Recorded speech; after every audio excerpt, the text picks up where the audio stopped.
And long story short, I ended up kissing the guy. It was bad. It was so bad. It was really, really bad.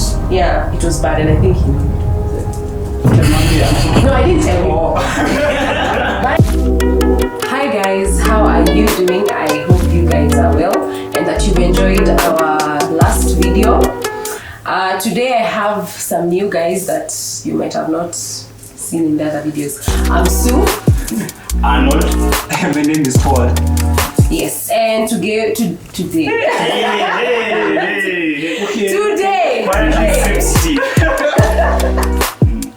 And today we are going to be discussing about I don't know if I should call it a myth. What do you guys think? Is it a myth? It's a misconception. Yeah, it's a misconception that guys struggle more with sex than ladies. But before we dive into the topic, we're going to play a game. Song association. If you've watched our previous videos, you know this game. So our Madam Director for today is going to give us the words. I think we will start with Paul. Yeah. Why? Alright, Paul, your word is light. We shall. All the Hill songs are I don't think they have like. It's compatible lyrics, but it's not the song. It's okay, even if it's iko katikati. Really light of the world. Something. Yes. Yeah, you got it. That is good. Safe.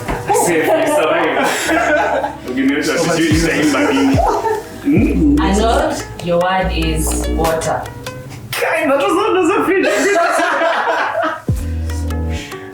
But I hoped you would say it because I have a song.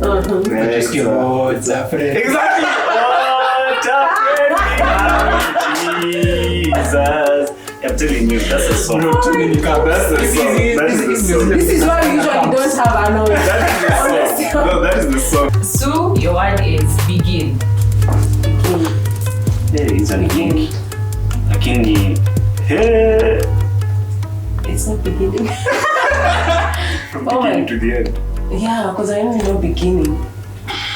Yeah, from beginning to the end, it will always be. Yeah. Maybe we have. But she'll say begin, not beginning. See, beginning. Iko ndani ya beginning. You are there in the beginning, you are there in the end. That's a song by Sheila Juma, one of my very, very close friends. Please go and watch it. It's called Faithfulness, a very nice song. Yeah. Okay, alright. Yeah, support Kenyan music. Just throw that in there. Yes. Do you guys think that statement is true, that men struggle more with sex than ladies? Start with you, Paul. I don't think it is, because sin is not gender specific. I don't think sin is gender specific. So ukisema like I struggle more with sex than a lady, it's saying that sin affects guys more than it affects ladies. Okay. So I think it's more of an even thing. It's just one gets out more than the other does. Yeah. One is more visible. Yeah, one is more visible. In a sense. For me, I'm also in agreement. I don't think it's true that men suffer more. I think it's something different in terms of it's just different approaches, different ways that people will get there. For dudes, as he's saying, they may be more visible and stuff like that. It may be more present. Yeah. But for ladies, it's also different. It can come hidden. I was reading somewhere where it was showing how this thing of where a lady just wants to get pregnant, irrelevant of what happens to the man afterwards. Just wants to get pregnant. So that is also in a sense a part of that whole thing. It's hidden, but you can't really tell. Yeah. Okay, I also think the same. And you guys, you can also comment on the comment section and give us your views and what you think. But I agree with the guys. I think, I don't know, but there's a way people perceive this topic when we tukiangalia from a gender perspective. And I think I think people believe this because men are more vocal or they're less shy. I don't know. That's how I think. I think men are less shy when they're talking about it, even if it's just in a group of men. The song for Nyama Nyama. But for ladies, but for ladies, of course nowadays people are vocal about sex and they talk about it. It's a discussion that is ongoing, and you see ladies talking about it. But for a very long time, ladies have been a bit shy. But that doesn't mean that they don't struggle with it. So I also don't agree with the statement. I think it's false. I think it's false. I think part of the reason why I think it might be like that is because of some of the stereotypes that are out there about sexuality and gender. You find how, and yes, some guys talk about how they've slept with many women and they brag about it and stuff like that. Yeah. So I guess such things is why it's assumed it's more in men. Yes. Like the sex drive in men, the struggle for men is, it's more there because it's something that has been perverted. Like sex was God's idea. It was God's idea. It was a beautiful thing He gave to us, but we've, as human beings, perverted the whole thing. So I think it's just part of the stereotypes out there, I think, is what gives this misconception about the struggle. Yeah, I totally agree with what Paul is saying. Because even growing up, like when we used to go for camps, or even when you're in school and you're like in high school, for guys, if you've lost your virginity, like it used to be like yes. For a guy, celebrated. If a guy says that they are a virgin, a man, you're looked down upon like a wezi. You used to be, you're like what? And for us ladies, at the less guys you've slept with, the more wifey you look. The more wifey you look. Yeah, there's a certain way people look at you, but if you've slept with so many guys, people disregard you. And I think this is something that has been there from Kitambo. It's not something that just started the other day. You'd find, even nowadays, you still find like our parents or even our parents' parents, like a guy can be excused for sleeping with so many ladies, but then a lady will be looked down upon. Even in the Bible, that lady who was a prostitute, if you have never seen the video, I want to cast this. We never hear of the guy. Yeah. We never hear of the guy, but you see, so it's something. The guy was hiding among the who are throwing the stones. Yes. So I think it's a mindset that has been there, and we've carried it even unawarely. Because even for me, if I'm to say the truth, kabisa, I don't know. I think unknowingly I've also been in that space where I think it's okay for guys to, they need it. They struggle. Yeah, but now that I've grown up and adulting is happening, I'm realizing that it doesn't have to be that way, and it's actually false. Because even us ladies, we struggle with sex. We struggle with sex. Yeah, usually like one of the aspects is because dudes are understood to be more visual. Yes. So usually we would not understood. We are visual. So in actual essence, we will see a fine girl, fine mama, somebody's daughter, and all of a sudden you'll be like, oh my gosh, bone my bones. That's what Adam said. That's what Adam did. He saw her for the first time, and that's what he started saying. So that since we're visual in that sense, we tend to. Now, as you're saying, that also that perversion that comes in, and now it is assumed that we're supposed to be sexual, sexually promiscuous, and all that. But in actual essence, God also created us to have that, and that's why when He created Adam, that's why Adam said that in the first place. In that by that time there was no sin, and everything was right. So him saying what he was saying wasn't wrong at all. He had actually seen a very, very beautiful lady. So there's no, well, the only lady. I think about it. But still. That's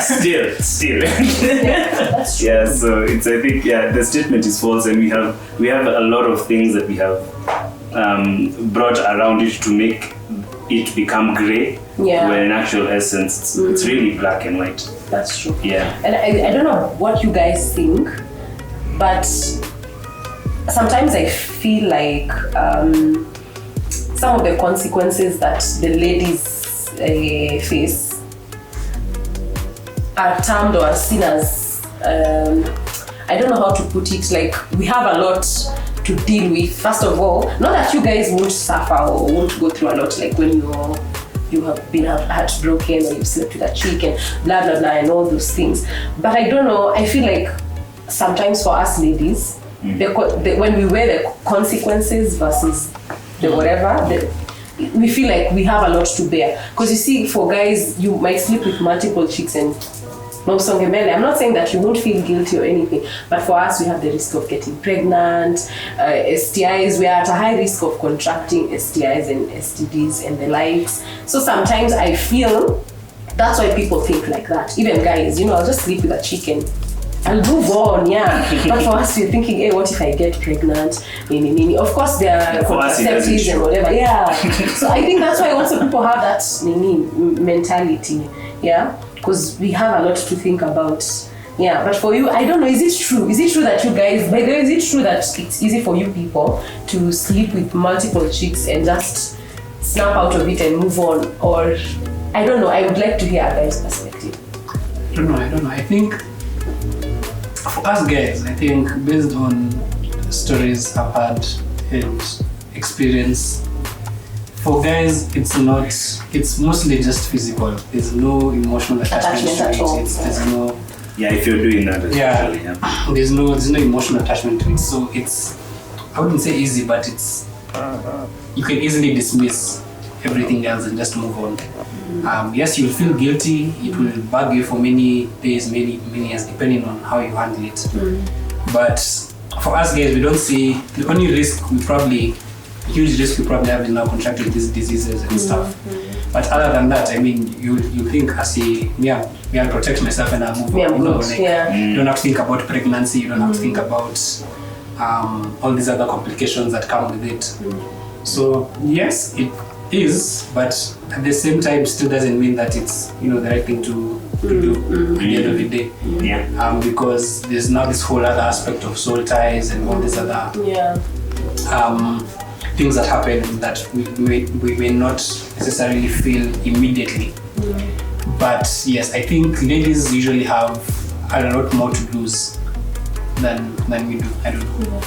It's interesting when you think about it. It's when you're describing some of the times when it's easier, I feel like it's when you're a bad boy. When you're trying to do right and all these things, now there's more pressure because in your mind you think to yourself, I've just impregnated. I've just impregnated a lady. And depending on who the man is, depending on how their conscience is at that time, they could have they'll either take it seriously and oh my god and go and literally freak out and see how am I going to do this. In the case where now the lady gets a bit tough and pushes it, there's court issues that can happen that can lead him to start paying for that and so on and so forth, paying for the expenses that come with pregnancy and all that. But yeah, there is an ease in the sense of for men we're sort of like we have that solution thing in our mind. We just want us to solve the problem. So sadly sometimes for some men they would say, oh, that didn't happen, like that never took place, or it can't be me. And they convince themselves. Problem solution. And that story ends until you pull a DNA test. That guy in his head, that is not his child. In his head, and he can make that solution. There are also some men now who make that that other step of, oh, now I have a child, or I have to think of how to take care of the child. There are others who actually take even a step further. Oh, how can I make this person now my wife because they have my child? They go to now that other sense of responsibility. So it's just, sometimes as you're saying, the consequences may not it now flips, I think, when you're thinking of the consequences. For now ladies it's visible. And now for men it's hidden. So now it's now more mental. It's now mental psychology. So a guy now has to think through how to get that. And hopefully, if they're following Christ, they'll go to that extent of even thinking how to wife the person, not just completely ignore and dismiss. Okay, that's nice. I think getting back to our reasons as to why we think that statement is false. When I think we were discussing this with these guys before we decided to shoot this video, and we were talking about pornographic sites. Yeah. There's something that Paul had mentioned, and he said that the statistics show that it's actually a 50-50 percent kind of thing. Like the 50% of women view pornographic sites. They visit pornographic sites, and 50% of men it's a 50. Yeah, there's a balance. So we cannot really say that it's only men who are struggling if there's such kind of information out there. Plus, personally, I think I've had a few friends that I've talked to, even in the recent past, who shared with me their struggle with sex, and just because it's not voiced doesn't mean that it's not really there. Even when you look at like sex workers, for example, here in Kenya, I'm not saying that there are no male sex workers. They're there, by the way, wako wengi sana. However, I think there are more female sex workers than male. I was actually reading somewhere today. They were saying in a group of 5 guys who are sex workers, you'll find that there are maximum 2 men. So we can't fully say that it's only men who struggle with it. I think it was something that I needed to just throw in there. It's interesting when you say that, because when you think about it, it's like it's also pointing to what you asked before, the issue of women will be looked at badly. Yes. If they have a society. Because now you like it will be equated only to prostitution, that it reaches there. That's the only place where if you're struggling with sex, that's the only place that you fit. You can't fit anywhere else as a lady. And for a dude, it's again the opposite. So it's very interesting when you say that, because it's, as you say, those pornographic sites, 100% of the viewership, 50-50. The men are viewing and the ladies are viewing. And in some cases it flips. Men are leading, sometimes women are leading.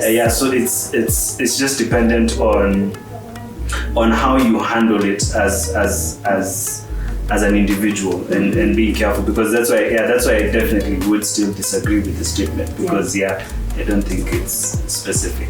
Okay, guys, please tell us what you think. We'd love to read your comments and see how other people think, because this is not a church thing. Let's just be honest.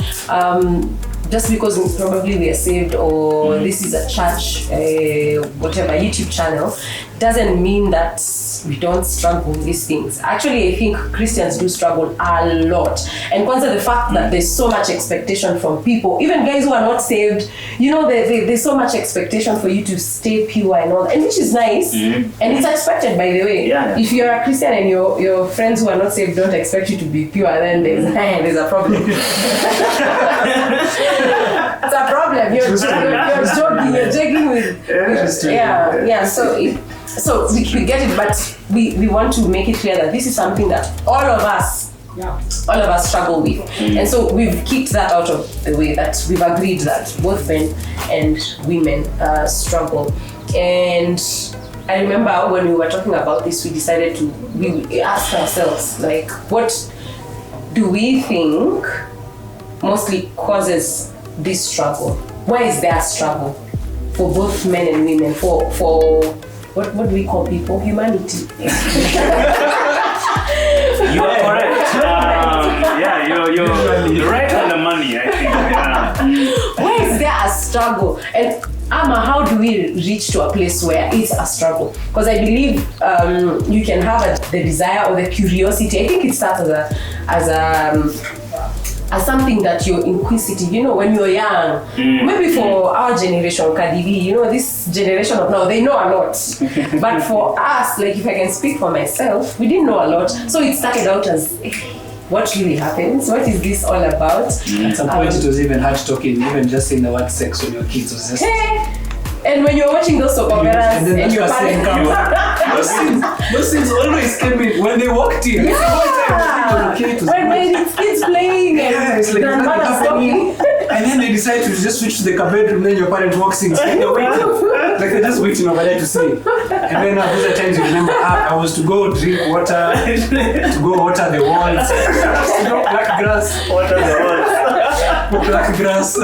Actually, random things. Most of the guys I've talked to who've shared their stories, it started out as a curious adventure, I'm someone put it in your head, whether have you ever kissed or whether have you ever done this, how comes you don't know, and even in high school it used to happen a lot. So I think that's why it starts. If I was to be asked, I would say that's where it starts. You're either curious, your company, you watched something and you want to try. By the time in a struggle, you don't even know how you got there. Yeah, and so I think that's what I'd like to say. There was a song actually by, I can't remember which group. They're talking about how it's a slow fade, how it's just you slowly find sin. When you look at these big sins, you don't necessarily, they don't start at the big sin or the big. They start small incremental steps, and then lo and behold, you find yourself doing something.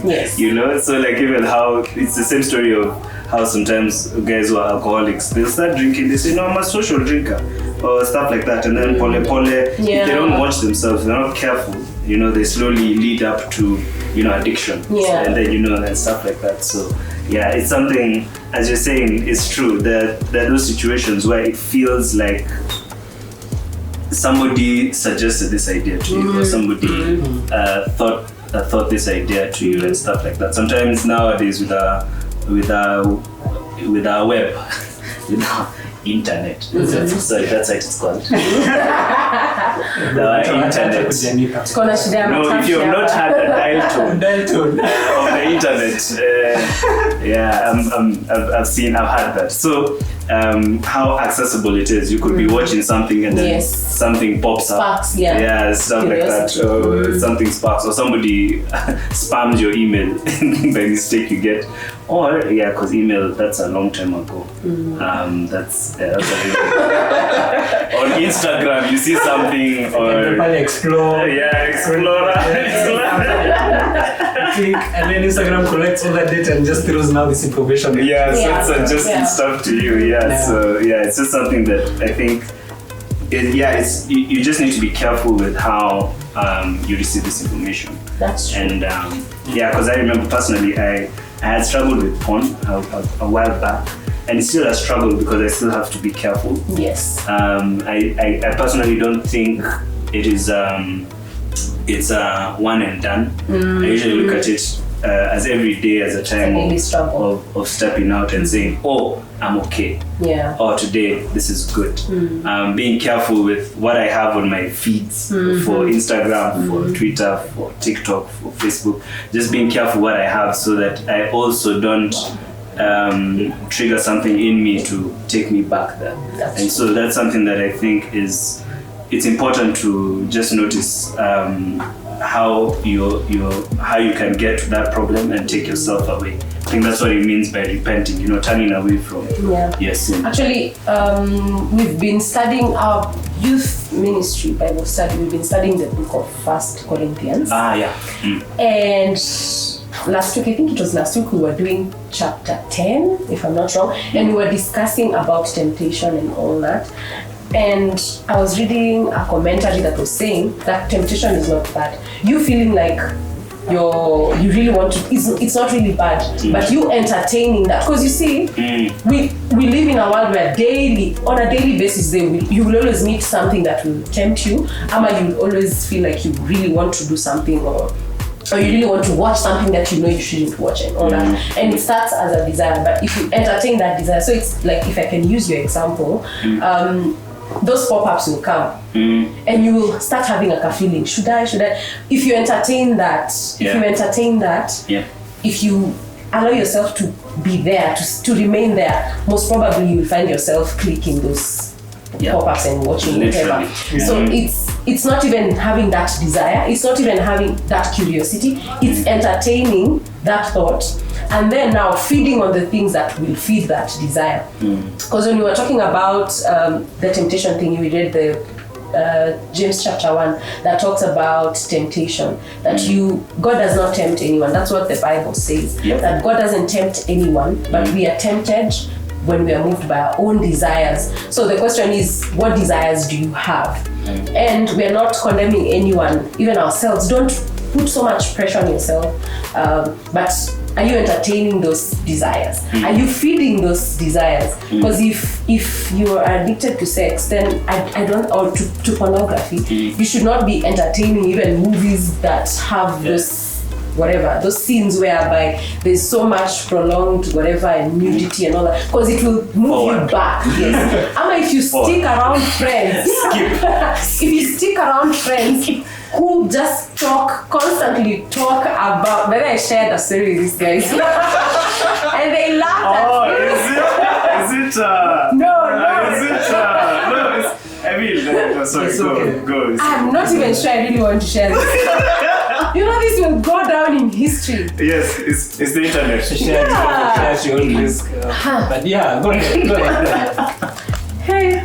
So, yeah, I'm just going to share it. The first time I ever kissed a guy, it's not even because I really wanted it. It's not something I had prepared for, like the way ladies say, hey, I can't wait for prom, I can't wait for those stories and all that. Na prom huku Kenya. Okay, huku Kenya. But promulgation. But I'm just general. I want it to be international. Yeah, I'm the way chicks say, hey, I can't wait to go for a funky and kiss that guy or whatever. For me, I didn't have that thought. We had gone for a church camp, my friend, church. Hey, I was so young. Anyway, we had gone for a church camp, and there's this guy you know the way you bond with people in camps. Ama you find yourself that you've spent a lot of time with a specific person. So I had known the guy like before the camp, so it's not like we were meeting. But I don't know why he just decided to ask me, have you ever kissed? And I said no. But and then I told him, but I've ever pecked. And at that time I felt like, wait, hey, what are you telling me? You have made it. Hey, the words that came out of his mouth. That's why I love, I won't mention names. That's why I love Nani. Because her she has experienced. So I felt, what are you trying to say about me? Oh. But anyway, at that point, but then I felt that kifomo thing. And then at that point, I was like, it's okay. But we spent a lot of time with that guy during the camp, and constantly he was just nagging me about sex, about kissing, about whatever. And the camp was like 3 days. So by the time to be home, I was just thinking about how does it feel to be kissed? You know, that's how it started for me, you know. And long story short, I ended up kissing the guy. It was bad. It was so bad. It was really, really bad. Yeah, it was bad, and I think he knew it because no, I didn't tell him. Oh. But I don't know. He knew. Facial expressions must have told you. No, I didn't have any facial expressions. That guy and you're watching this video. He knows. Yeah. Let go and let go. So it was really bad. And you see what happened, it's not that I really wanted, it's not something that I had watched movies and soap operas where guys were kissing, and it had never occurred to me that, hey, I really want to know how. But that guy kept on. So the people you're spending time with and what you're allowing yourself to feed. Galatians 5 from verse 16 to 21. If you feed your flesh, you will bear fruit of the flesh. If you feed your spirit. So for guys, and we're saying this because first of all, what we have demystified is that everyone struggles with sex. Not just guys, not just ladies.